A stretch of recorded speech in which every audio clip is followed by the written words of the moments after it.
Boa noite, pessoal. Tudo bom? Aqui quem está falando é Eduardo Alves. Nós já tivemos presencialmente junto algumas vezes e para mim foi um prazer muito grande, né, ter estado aí conversando, né, sobre a nossa querida doutrina espírita e agora com essa fase nova das nossas vidas temos assim vivenciado, né, umas situações novas, diferentes. Eu diria que no início era um pouco apavorante, e depois a gente foi se habituando com essa nova forma, né, da gente lidar um com o outro. E o Espiritismo como uma doutrina moderna e atuante, e principalmente doutrina que respeita as leis, está respeitando o distanciamento.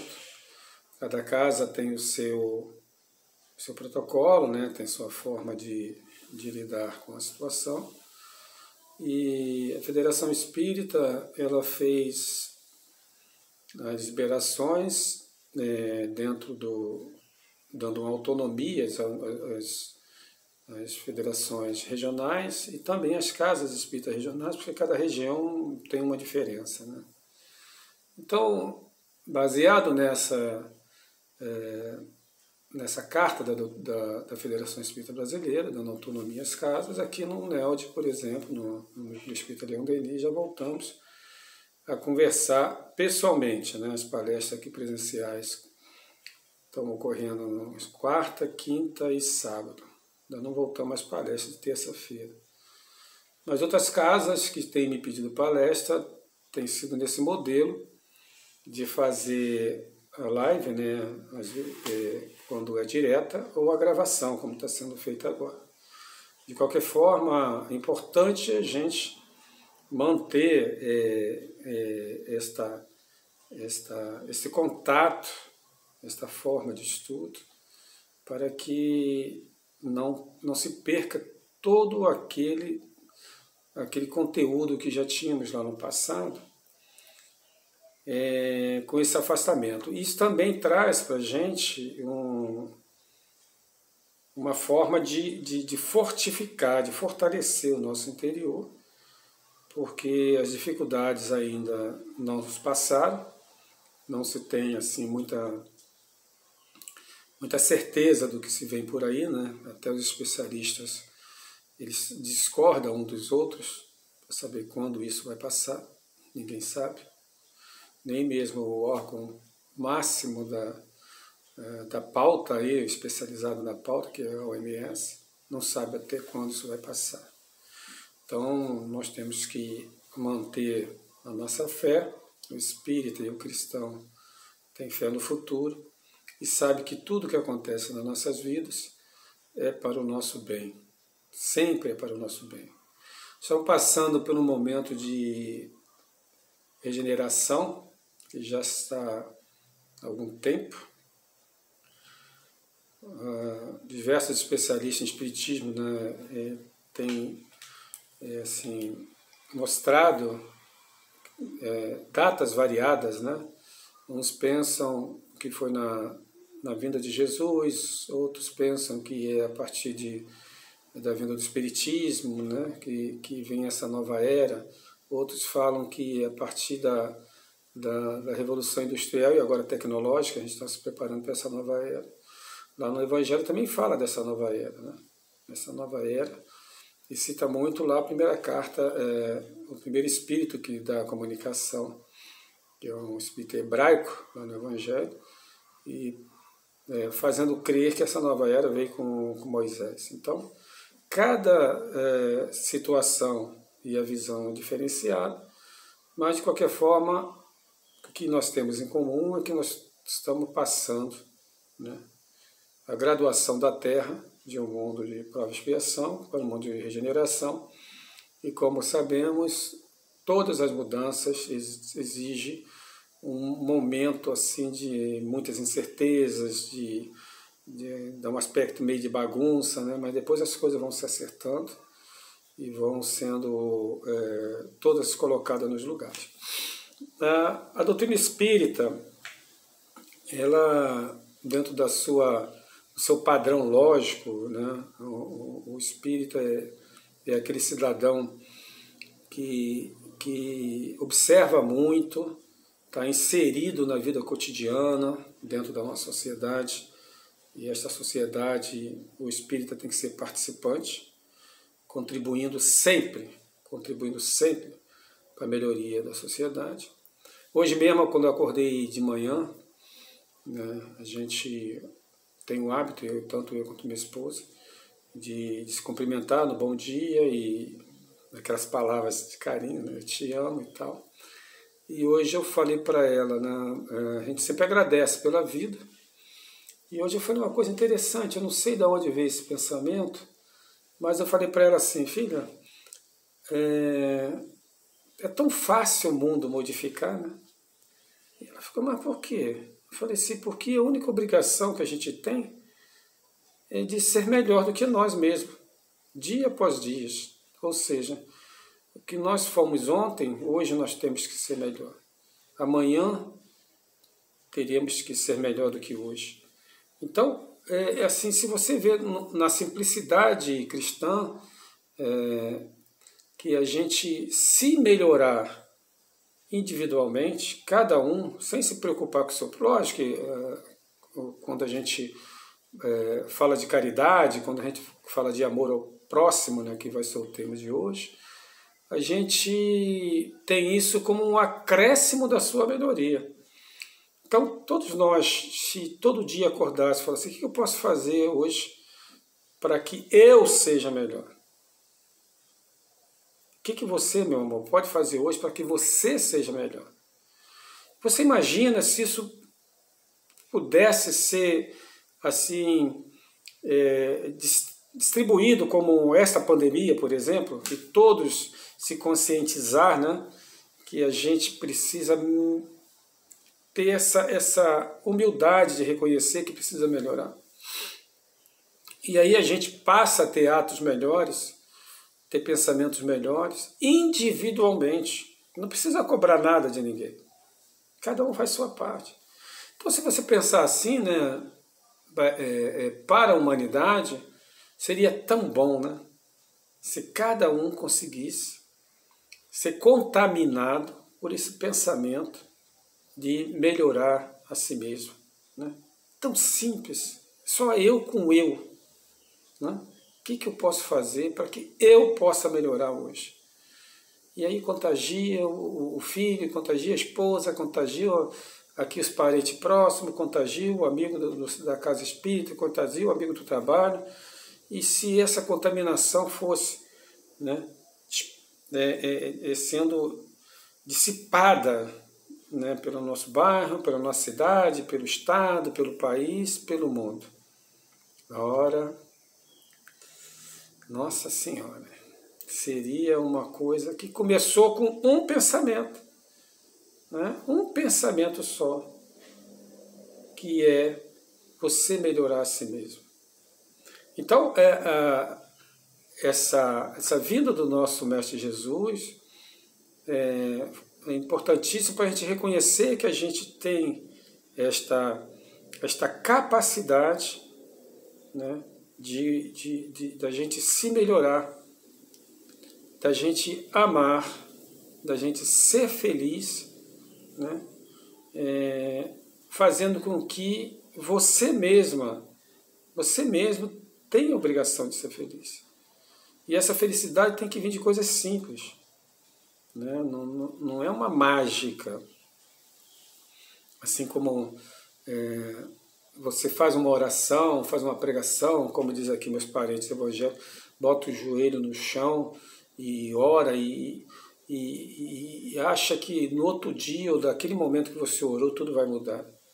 Então, mas se os atos não mudarem, né, se aquela tua participação dentro de de uma comunidade, dentro de um casamento, dentro de uma amizade, como sendo pai, como sendo filho, como sendo genro, como sendo sogro, vovô que eu sou hoje.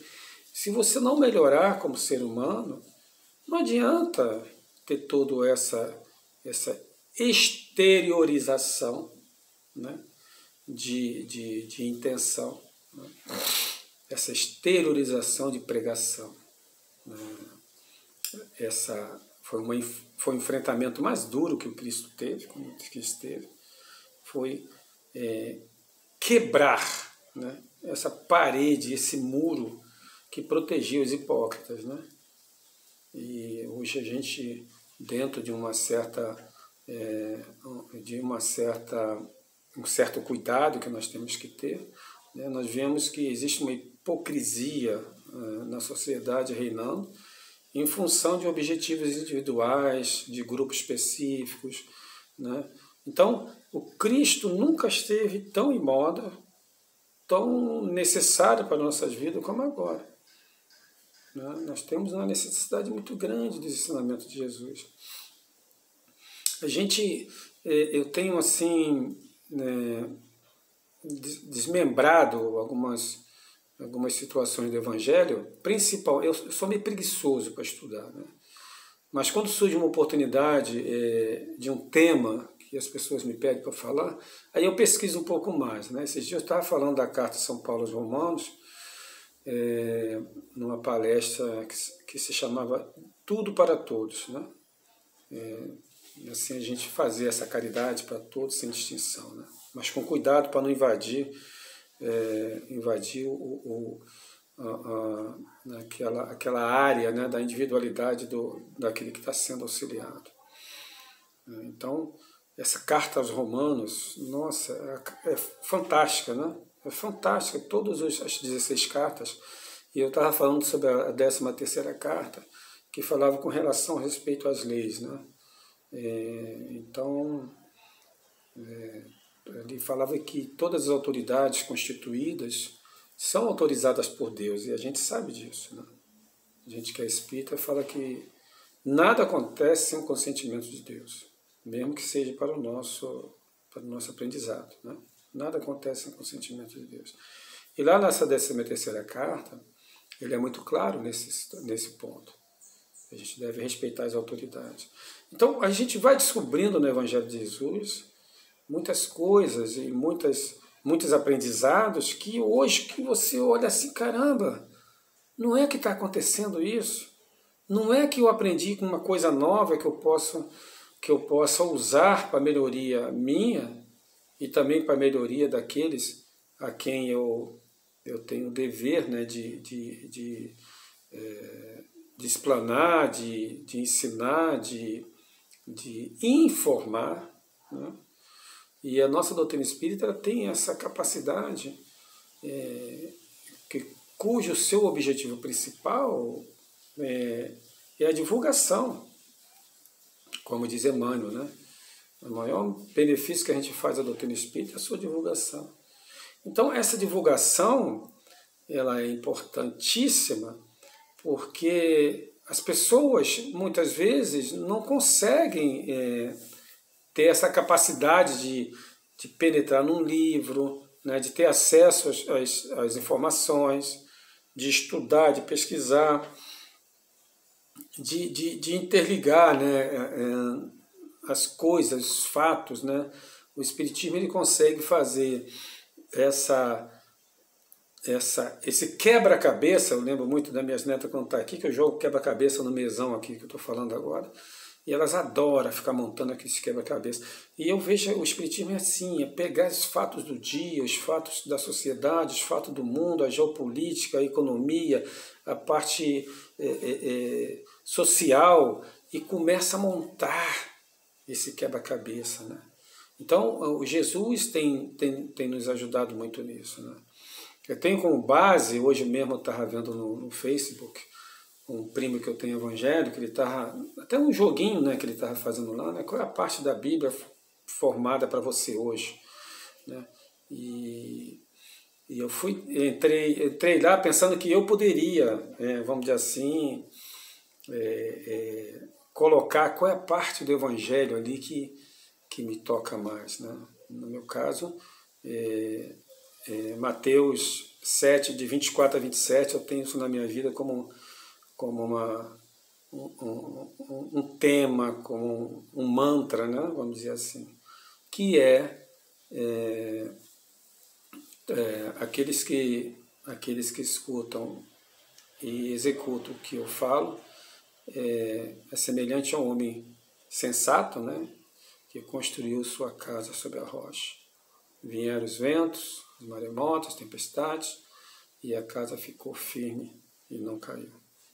E aqueles que escutam o que eu falo, mas não executam, é como um homem insensato, que construiu sua casa sobre a areia. E vieram os ventos, vieram as marés, e aquela casa foi destruída. Então, quando eu li isso, comecei a perguntar, caramba, como é que eu posso construir minha casa sobre a rocha? Estudando Jesus, o Evangelho de Jesus. Ele tem essa capacidade de você, entendendo o Evangelho dele, você fica firme e construir sua casa sobre a rocha. E materialmente falando, né, os bons pedreiros, os bons arquitetos e construtores, a parte mais importante de uma casa, eu estou falando da parte física, não a parte subjetiva, é a sua base. É a sua base. Quando você faz uma base buscando a rocha, com a profundidade adequada, com o balanceamento adequado, ela se torna firme, ela não tem rachadura, ela não desaba, as ferragens têm que ser calculadas, a mistura do concreto tem que ser daquela forma, as grossuras dos pilares, das pilastras tem que ser daquele jeito. Mas quando você constrói uma casa forte, sob uma base firme, ela não cai. Né? Ela não cai. E na parte subjetiva, né, quando a gente fala a parte espiritual, né, você tem que ter uma base espiritual. Para que os seus atos sejam alicerce para essa base, sejam fortaleza para essa base. E quando vêm as tempestades, e aí a gente fala também na parte subjetiva, na parte espiritual, como está acontecendo agora, que é essa pandemia, você está firme. Você sabe que existe um risco, né? Sabe que existe um risco, sabe que existe lá, né? Esses dias também estava falando em outra casa das leis naturais, né? Então lá dentro das leis naturais, quando a gente conhece aquela sequência de leis, e cada uma tem a sua importância, e nos diz os espíritos amigos que a lei natural é feita para a benfeitoria do homem. E o homem só sofre quando dela se afasta. Então ali tem a lei de destruição, que fala claramente a necessidade de passar por algumas dificuldades, né? Algumas dificuldades que são uma alavanca para o nosso progresso. Com certeza, depois desse período que nós estamos passando, a gente vai sair melhor lá na frente. Mas enquanto nós estamos passando, nós temos que ter essa rocha. Se você não for construir sua base religiosa, sua base espírita numa rocha, você sucumbe. Eu tenho visto tantos espíritas desistindo. Não estão mais querendo ir nas casas, estão isolados. Já visitei alguns, eles estão totalmente apavorados. E a gente, mesmo fazendo os convites, indo conversar, muitas vezes alguns não querem nem nos receber. Né? Então, assim, é um teste para nós. Né? Então, essa casa foi construída em cima de uma areia. Não tem a fé necessária para suportar todas as nossas provas. Né? Pergunta 259 do Espírito, 260, 261, 262, vai falar dessa nossa escolha das provas. Né? Então, nós estamos passando por isso, não foi escolha de prova, né, que nós fizemos, e tem necessidade de passar, e nós temos que ser, vamos dizer assim, valentes, corajosos, e muitas vezes até assim, duros, para mostrar que nós temos que passar por isso com muita força. Né? Independente da situação que o país está, que a cidade está, que o Estado está, nós temos que ser fortes. Colaborar. O que eu posso ajudar para amenizar o problema das pessoas? Onde eu posso atuar, que eu possa ser melhor para minha esposa, para meus filhos, para minhas netas, né, para o meu vizinho, para minha sogra. O que eu posso fazer? Então, se a gente conseguir passar por esses momentos com essa visão, né, essa visão clara de que a gente tem que ser útil, né, a gente tem que estar trabalhando sempre em prol de uma sociedade melhor e não ser espírita, como outra coisa que eu sempre falo para os espíritas. Ser espírita dentro da casa espírita é muito fácil, né? Agora, ser espírita, quando sai lá da casa, sai do portão para fora, que é ali que é o nosso papel, né?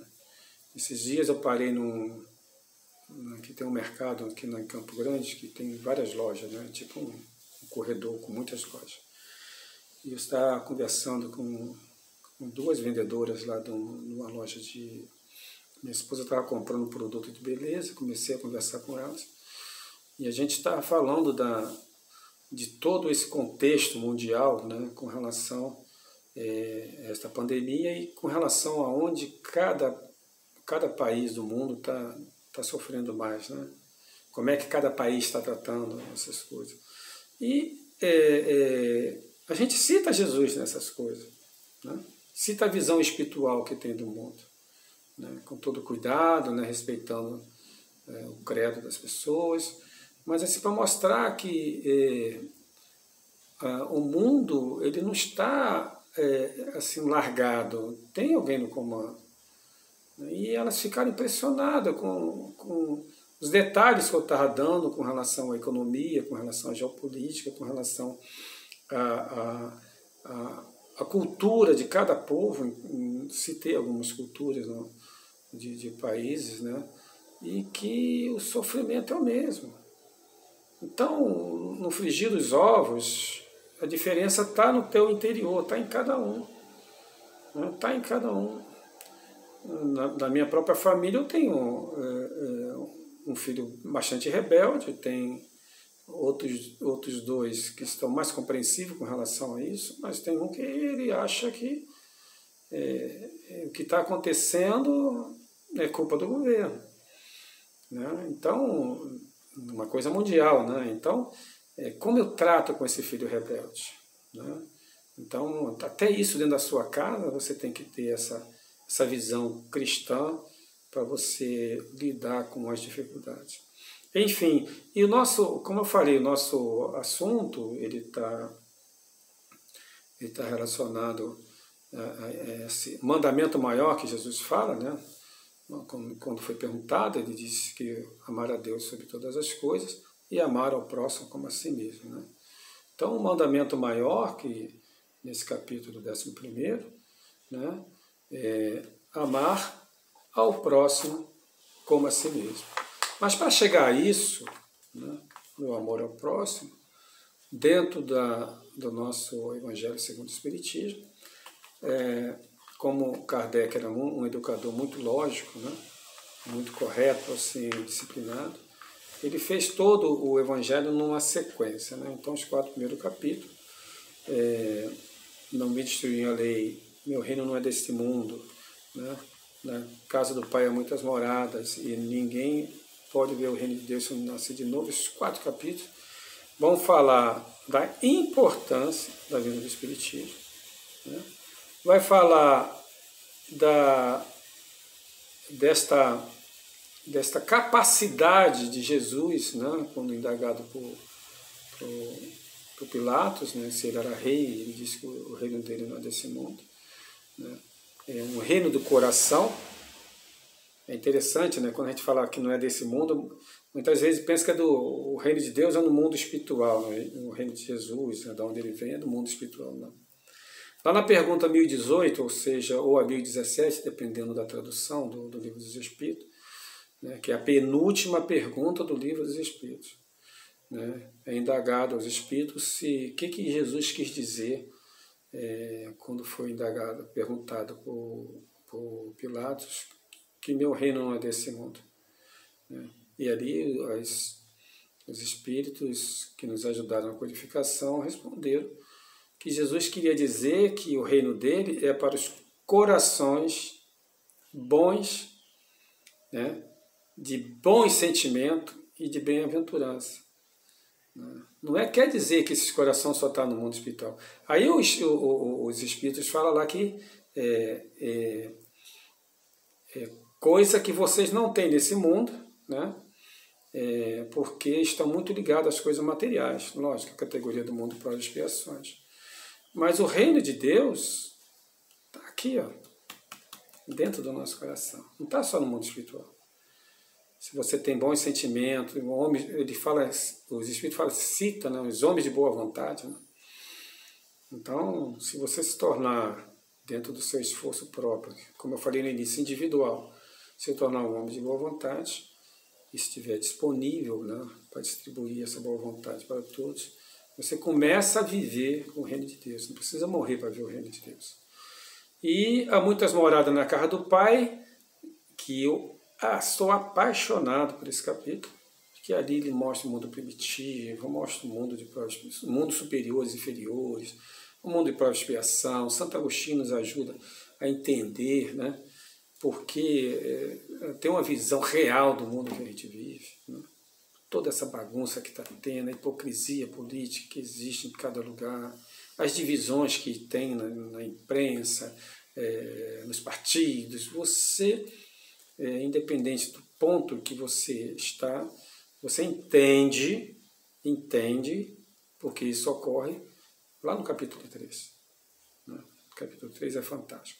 E, finalmente, o capítulo 4, ele fala ninguém pode ver o reino de Deus se não nascer de novo, mostrando que nós temos que ter uma construção bastante sistemática, sequencial, a luta tem que ser diária, encarnação em encarnação, para poder conquistar esse reino de Deus. Como eu falei, não é no plano espiritual, pode ser aqui mesmo. Você é feliz porque você tem sua consciência tranquila, como está lá na pergunta 920, né?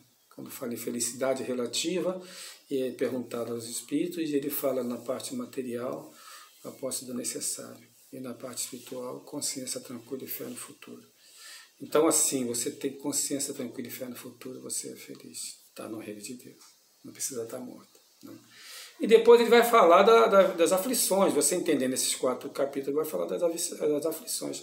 Nossa, as aflições é o maior capítulo do Evangelho. E eu tenho estudado muito esse capítulo para poder ajudar as pessoas que estão desesperadas. Né?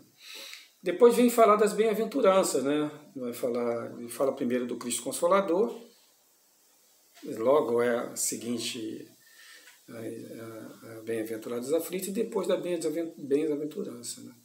Vai falar sempre da bem-aventurança, depois ele vai entrar naquele tema, que é o tema de hoje, né? Porque eu fiz esse apanhado todo para poder falar do tema de hoje, que é amar ao próximo como a si mesmo. Ele vai falar do maior mandamento, né?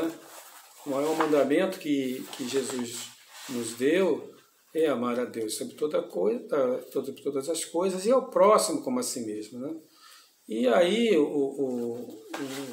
ele cita aqui várias passagens do Evangelho, mas eu tenho aqui, dentro desse capítulo, um entendimento, toda vez que cai esse capítulo e cai esse tema, eu fico apaixonado mais ainda, que fala sobre a lei do amor. Nossa Senhora! Olha, minha cabeça modificou muito depois que eu li essa carta de Lázaro. Está lá no capítulo 11, nesse tema de hoje, item 8. Lá, logo a primeira instrução dos Espíritos, né? Lázaro escreve, depois tem carta de François Fenelon, depois tem carta de Pascal, tem carta de Emmanuel, enfim, esse capítulo é maravilhoso. E essa carta de Lázaro, né? A Sueli Caldas, né? A Sueli Caldas, uma vez ela falou, em Bangu, fui assistir ela lá em Bangu, E ela diz que é a passagem mais linda do Evangelho segundo o Espiritismo, essa carta. E eu fiquei também apaixonado por ela. Lázaro nos ensina ali a lei do amor. O que é amar? Lázaro consegue, vamos dizer assim, nos abrir uma janela que estava fechada, né, através do nosso materialismo, e mostrar para a gente que nós somos capazes de amar. E ele explica que esse amor vem do sentimento. E esse sentimento, né, ele tem até um trechinho logo no início que ele fala que os sentimentos são os instintos elevados à altura do progresso realizado. Os instintos elevados à altura do progresso realizado. Ou seja, o sentimento, ele tem como embrião um instinto, que todos nós temos, né? Nós fomos criados simples e ignorantes, está lá com a gente o instinto, né? In natura, e aí cada um de nós vai trabalhar esse instinto e ter um sentimento diferente um dos outros, dependendo da conquista, dependendo do trabalho de purificação desse instinto. Então nós temos bastante situações que a gente pode, vamos dizer assim, identificar até com pessoas próximas a gente, pessoas que conhecem, que às vezes você fala de amor, sentimento, a pessoa, na cabeça dela, ela tem um amor-sensação, né? Que amor-sensação, que Lázaro fala aqui, olha, no início o homem tem somente instinto, mas esse instinto avançado e corrompido, o indivíduo só tem sensações, né? E esse mesmo instinto no ser humano, né, instruído e purificado, tem sentimentos. Então, o ponto de partida é o instinto. Dentro da lei de causa e efeito, né, da lei da causa e efeito, do livre-arbítrio, você pode colocar seu instinto desenvolvido e corrompido, aí você vai ter uma visão do amor sensação. Amor pelas coisas, amor pela carne, amor pelo sexo, tudo sensação. Mas se ele for instruído, né, ele até coloca aqui que ele é instruído e purificado. Se ele for instruído, como a gente estuda aqui a doutrina espírita, né, e purificado, o que é purificado? Você resistir às tentações, procurar fazer só coisas belas e boas, né, para o seu semelhante, quando ele é purificado, você gera sentimentos. A palavra amor é a mesma. E como é que você identifica esse amor? Através do resultado desse amor. A palavra é a mesma, né? Mas qual é a sensação que vem desse amor? Qual é o ato que vem desse amor? Então, para você amar o próximo como a si mesmo, você tem que purificar os seus sentimentos, que na realidade é o instinto desenvolvido. Cada um chegando a um